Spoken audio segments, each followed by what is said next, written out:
Diwata Pares Overload. Masarap nga ba? Sa wakas, tikman na natin ang Diwata Pares Overload. Pinagpapawisan pa habang kumakain. Dinayo namin ang Diwata Pares Overload sa Jukna Street, Pasay City.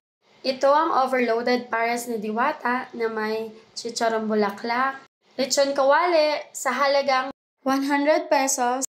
Meron ka ng soft drinks at only rice. Only sabaw at may barbecue rin kung gusto mong mag-barbecue.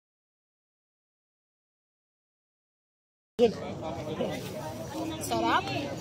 Masarap kumain dito kapag pagod ka, tapos ang haba ng nilakad mo at gutom na gutom ka.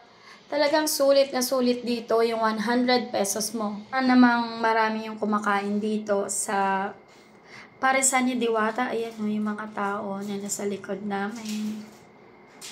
So, aabot ba ng 1 oras o 2 oras yung pila? Pili ka kung saan ka pipila, kung sa Pares Overload line o sa second line. Marami yung pumipila pero mabilis lang umusad yung pila kasi mabibilis yung mga crew. First step, bibigyan ka na ng stock.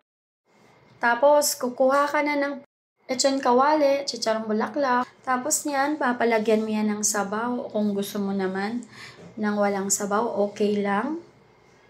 Then, kukuha ka ng soft drinks. Pipila ka dyan. Tapos, pipila ka rin sa sabaw. Ayan. Papalagay ka.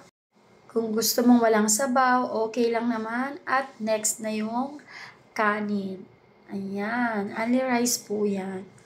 At yun lang. I-enjoy mo na ang iyong Diwata Pares Overload. Eat well. Tikman na natin ang Diwata Pares Overload.